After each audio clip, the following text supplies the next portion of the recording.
Known as being stuck between a rock and a weird place, this suburban town is also stuck between two major highways, making it the frequent victim of the interstate fly-past bypass. A place that folks pass every day without thinking twice. And maybe that's because there's nothing to do here. Or maybe because it's so good that the locals are perfectly happy keeping it under the radar. I'll let you be the judge of that. All I know is that today, we're gonna have some PFUN. Pflugerville! Oh yeah, the P is silent, that's right. Pflugerville!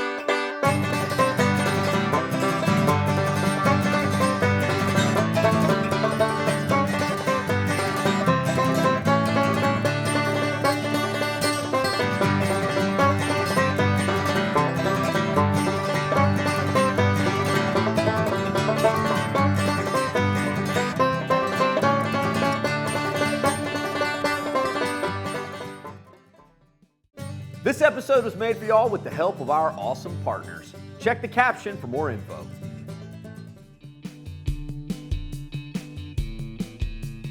If you didn't already know, the Rock, that's Round Rock. The weird place, of course, Austin. And in the middle, Pflugerville. Now I know it has a reputation, like all suburbs, as being nothing but strip centers and, well, more strip centers. But don't always trust your first impression. All right, so here we are in historic downtown Pflugerville. Now, most people don't even know that this little district exists, much less have they ever visited it. And that's because these buildings now seem just lost in the urban sprawl of greater Austin. But believe it or not, this community was here long before anything we see around us today. Going back into the mid-1800s when it was settled by, well, you guessed it, Germans. Hey, with a name like Pfluger, what would you expect?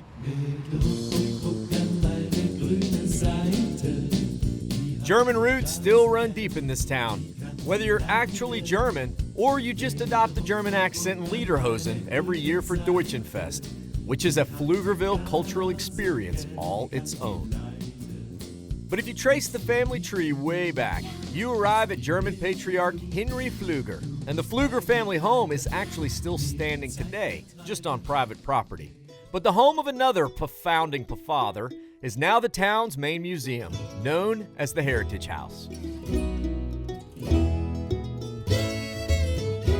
So the house itself was built in 1913 by Gottlieb Bohls. And the Bohls family is one of the first German immigrants that moved to the area, 1850s. And they came in through Galveston and made their way here. This is Pflugerville's Assistant Library Director and Head Storyteller, Daniel Barra. As you can tell, it was a mighty fine home for the early 1900s. And that's mainly because it wasn't built from local materials, but ordered out of a catalog. So it's considered like a Sears home. And, nowadays, we think we can get everything from Amazon. Right. I mean, they were still doing that back then. Everything from Sears. Sears. Yeah, definitely. This homestead was a working farm until the 1980s, but today it's a time capsule back to Grandma's house, right down to the hand-cranked coffee. Oh, come on, get down there. Now, where's the espresso press? Is that somewhere? That's in the cabinet. That's this thing. This is the original espresso press. Right. My phone in my house growing up was a rotary phone. Yeah. It really was. My friends used to make fun of me. Still do. They still do. That's true. If I could hang this on a belt and this would work on the satellites, I would do it. The home is full of local items donated by local families, and each brought its own story. These are from World War I. You can actually see in this one there's a bullet hole. Whoa. He did survive, but brought back a little interesting souvenir. I'd say. And his life, which is amazing. Right. Oh. I gotta say, some of these rooms are giving me an idea. Hey, check it out. What am I, Daniel? Chet, I have no idea. Oh, come on, man. I'm a Pfluger. It's German for plowman, like a farmer. No. I'm going Pflugering. It's also a verb. Are my Pflugs showing? What do you think? No. What? Nope. Cut. Ah, who needs the crew? I guess there's no shame in fluging alone. That's bad. Pflugerville! Well, are we having PFUN yet, crew? I'm having some fun. Yeah. I'm biased. I grew up here. Man, has it changed much? It's same buildings, different paint, different names on them. A lot of things got bigger. I bet. Yep, Being connected to one of the fastest growing cities in America will definitely do that to you. But what fascinates me about cities like this is that sometimes they hold the greatest surprises. Because on occasion, sandwiched between all the big box stores and chains, are these amazing spots that will forever change your perception of what's possible in a strip center.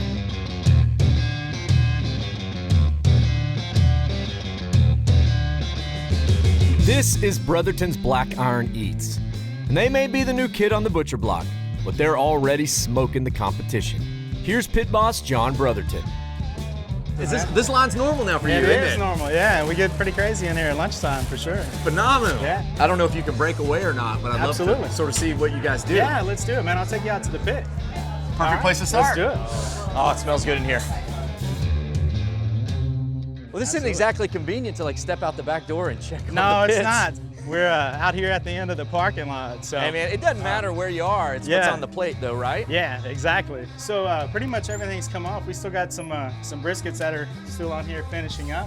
This doesn't look like a traditional pit. It's still indirect heat, right? It is, absolutely. One So, firebox down there? Yeah, everything that we cook with is Central Texas post oak. I know that this is the traditional barbecue world, but you're far from traditional in the kitchen. Yeah, we are far from traditional. We do a lot of crazy stuff. Let's go A look. lot of Let's go different look. stuff. Yeah, absolutely. If you come here for a 3-meat plate, you won't leave disappointed. But John and his co-owner, Chef Marvin Briley, have taken Texas Q to the next level. How about Texas brisket on a Philly cheesesteak, smothered in queso on an authentic roll shipped in straight from Philadelphia? Or maybe a brisket banh mi, a Vietnamese sandwich with house-made kimchi, pickled daikon, and a mango serrano sauce.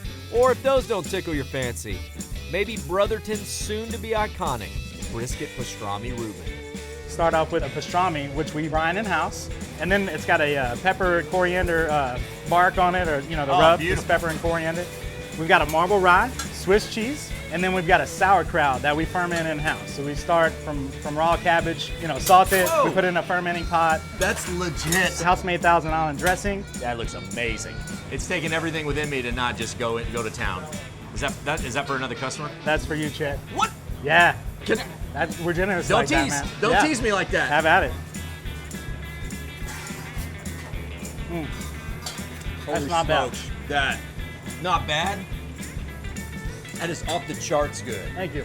Then because I'm a nice guy. How's that? Oh my gosh, is that not insane? That's ridiculous. That's brilliant, man. I don't know if I'm just starvingly hungry or if this is in fact the best sandwich I've ever eaten, because it might be both of those. It could be a combination. Yeah. Oh Yeah. gosh, that's good. You know, the only way to know for sure is to eat the others. As John and I sit down for a chat and a couple sandwiches. Look at that. Flip on me. We couldn't find a spot for the PF in that one, so we left it alone. Oh man. Woo. I love it. The different pickling flavors coming from the kimchi, new element for Yeah, it. it's not traditional to have kimchi on a banh mi or on a barbecue sandwich for that matter. Well, I get the idea you don't do much traditional. We don't do traditional. Yeah. Yeah. When we first started this thing, we were two separate businesses. Black Iron Eats, which did sandwiches, and then I did barbecue, out of my garage and doing pop-ups once a month. It just made sense for us to kind of come together.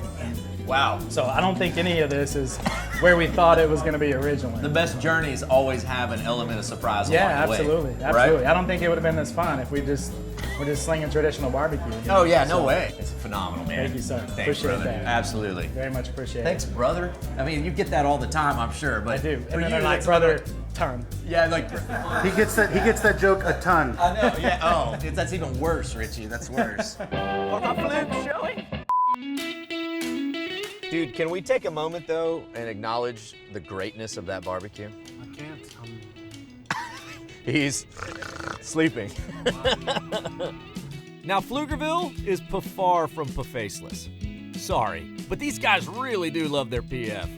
This town actually has a lot going on, like this 180-acre lake that not only provides drinking water for the town, but also some incredible outdoor recreation. But where we're headed next, well, that's a one of a kind. This is going to be interesting. 1, because I've never done this before. And maybe 2, because I've never done this before. All right, guys, so we have a private BMX lesson on this course right here. Did you bring your face? That's what you're gonna land on. Boom! Probably. If I mess up this moneymaker, everybody's out of a job. We're all finished. So remember, keep this safe. Priority 1, this. Keep it secret. Keep it safe. Welcome to Central Texas BMX, a collaboration with Travis County Parks to build one of the best BMX courses in the country. And this dude doing all these sweet moves at lightning speed, well, he's my teacher, pro BMXer Jason Couch. I mean, this looks world class. Oh man, we're definitely blessed out here. We couldn't do it without Travis County, but we're rocking and rolling with our family sport. Yeah. We basically host races, practices, and training courses every week. All right, so I mountain bike and I road bike, but this is a whole new world for me. It's a beast. Dirt BMX. So I hope you're a good teacher, man. Hey, I'm ready to give a lesson. We'll see how far you get, buddy. Okay, all right. What's super cool about this place is that they have everything you need to try it out. You just got to bring your body, your need for speed, and a sweet 80s BMX movie soundtrack playing in your head.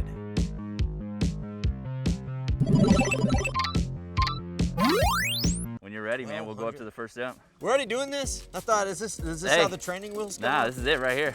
So, okay, when you're not pedaling, yeah, you want to have your pedals level. And obviously the goal is, we're a racetrack. You got to go fast. Fast as you can, man. Yeah. That's the part that makes me nervous. There you go. Now, am I supposed to clear the gaps in between some of these hills? Well, we'll see. Good answer. Let it be natural, man. Okay. Let it be natural.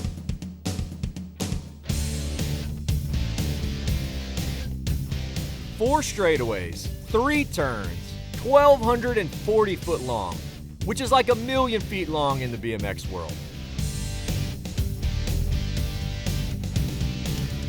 Woohoo! Boom, finish. Yeah!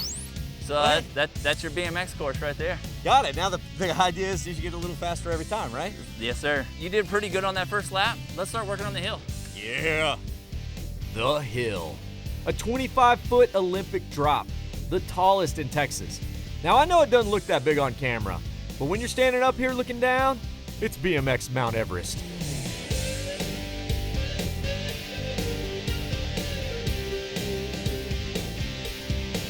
Now, I'm not clocking myself, but I'm pretty sure I'm going at least 80 miles an hour. And on the jumps, I'm getting probably about 6 feet of air. That's a new course record for the 37-year-old day tripper. You know, I think I'm getting this down. Man, that was awesome. Good job, buddy. Good job. Yeah. Hey, It's fun. It's definitely fun. It's a family sport. It's for everybody. That's awesome. Our slogan here is nobody sits on the bench in BMX. Oh, that's cool. I just want to throw it out there. We have races tonight. I think you're ready. I don't know about that. Dude, I appreciate the compliment. You think I'm on that level, but yeah. Whenever you're ready, we'll be out here. Hey, I know it. Well, I'll be out here some more too. All right.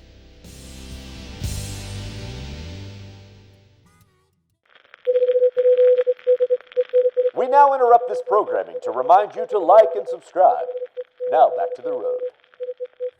While BMX is still catching on in Texas, there's another industry that's straight catching fire.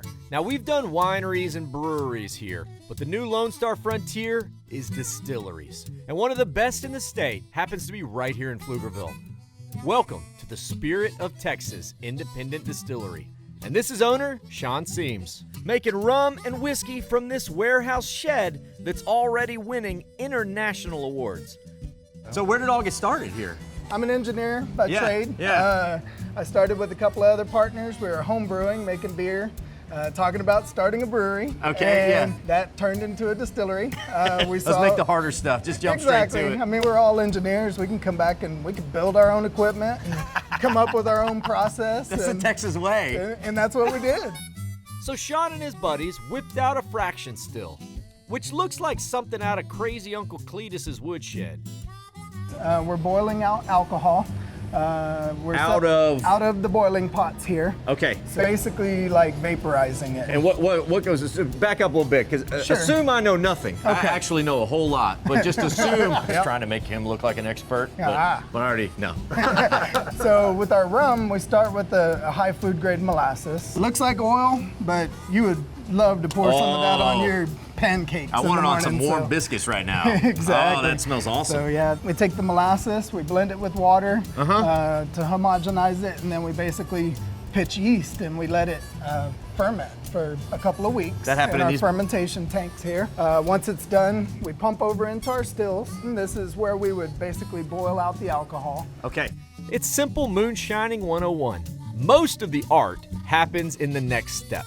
Putting that liquid into barrels and then letting them sit in the Texas heat. Ain't no wafting that. That hits you like a freight train. That is a vapor head coming off of there. They like to call that the angel share. So we do have to share a little bit with the angels every once in a while. Let it rise. Exactly. So they approve. Absolutely. So these were new barrels when you started. Brand new barrels. So they've been sitting here in this sauna. We have some special reserve batch down here that's gonna hit 4 years old this year. Wow. And then most of the other ones are getting close to 2 year, which is what we release our single malt whiskey at. Okay. Sean needs to check the status of some 4-year whiskey. And I just happen to be the guy standing around. You gotta be proud of that. It's very good. Oh, man. Yeah, that's tasty. What Texas distillers are learning is that whiskey loves the Texas heat and can create all the flavors in about half the time. So this would almost be an 8-year aged product if it was in Scotland or even in Kentucky. Wow. Ain't nothing wrong with doing something better and faster. That's right. That's right. Oh, that's good. Watch out, Kentucky. Texas is coming for you. So we went over the process. Now we're gonna get to the fun part, which is gonna be tasting some of our wonderful spirits. I've been waiting for this moment. So this is Mike. He's my distiller and bartender here at Spirit of Texas. Well, I'm sure you smelled and saw the silver we're about to bottle up. This is our Pecan Straight rum. We take the silver and we age it on American oak with Texas pecans. So we put big bags of pecans down in the age, and that's what gives it that beautiful burnt orange hue and its lovely flavor and taste. I've never seen pecans being put in rum like this, like steeped like tea bags. Where'd y'all get this idea? I actually came up with it myself, and as I know, we are the only pecan rum in the world. So cheers to that. I mean, when you set out to do this, this is kind of a monumental task. You got to build these stills, the passion it must take to sit there on your hands and just wait. Many and many and many of blood, sweat, and tears have gone into this product you're trying right now.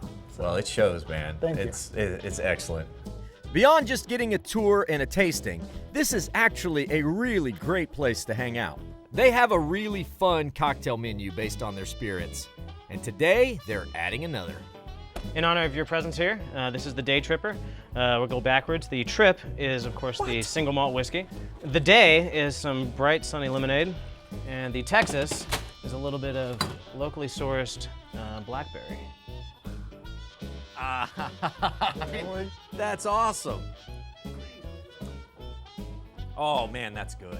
So it is going on our menu from now on. Oh, awesome.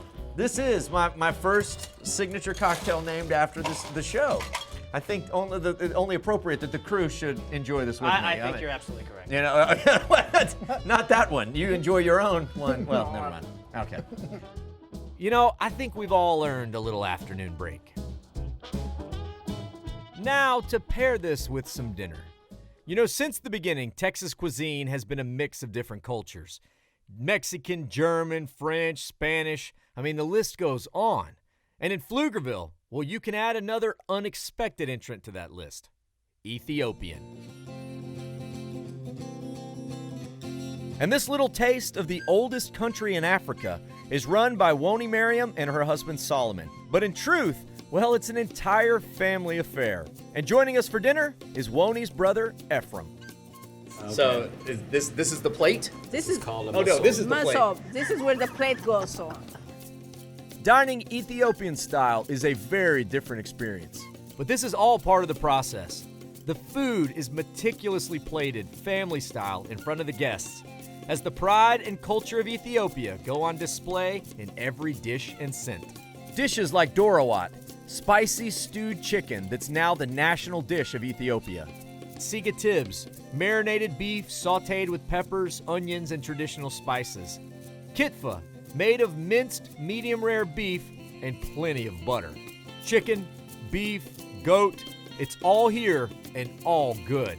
And when eaten, well, it's all wrapped up in this spongy, sour bread called injera. This is beautiful. Yes. It's full of color.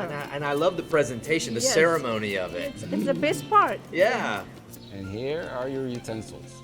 Yeah. There are no utensils. No utensils. It's like God gave you fingers, right? This is how we eat. What you're gonna do is I'm gonna show you how you're gonna use. Okay. You just grab one of this, unroll it just a little bit, okay? And you tear it up. I'm gonna start with this with my favorite one.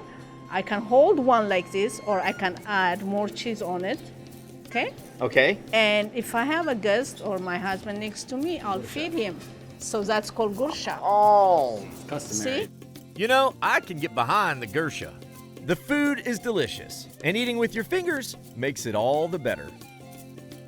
I thought it would taste more like a tortilla, but it's more like a crepe. Yes. It's more like a crepe. You got it. Kinda, it's delicious. This is fun too. It is fun, right? You were never taught don't eat with your hands in Ethiopia. No, Not like that. they're Never. like, what do you mean you want fork? Yes, I never had anybody who says, oh no, I don't like it. Oh. But it's the hardest part for them is to come in to start Yeah. and touch it.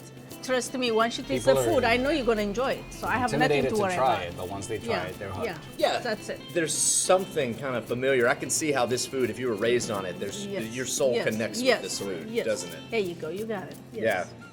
Well, I think, this plate right here is the gateway into sitting down with you guys and this family and kind of learning a little bit about maybe something you knew nothing about before, and that we all get to know each other. And the world starts getting a little smaller, doesn't it? Yes. It is easy to love this family. You know, food brings families closer. And who's your family on the road? Well, your crew.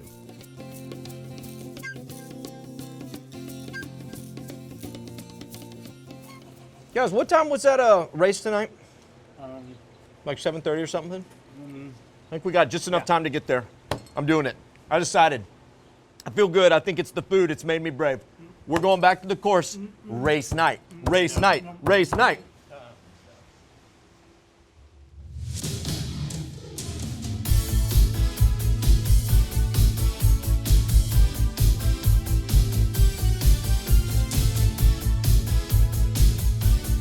Hey, I was raised on the movie Rad, so BMX racing is my childhood fantasy. Participating in race night is totally free, and riders are grouped by their age and their experience. Unfortunately for me, there's no group for the first time I did this was 5 hours ago. You know, if I'd known I was gonna do this, I probably should have decided before Ethiopian Food. So, yep, that's me in the middle. The guy losing before the bottom of the hill. The day tripper host right now on the track.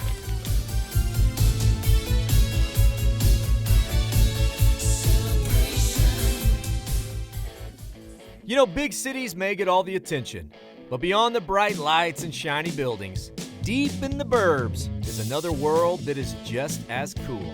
The major difference is that this world doesn't care if you think it's cool. It's perfectly happy in its strip malls and industrial buildings just doing its thing. Because when you're actually cool, well, you don't have to try to impress anyone. The spots aren't as obvious or publicized, but that just makes them all the more fun.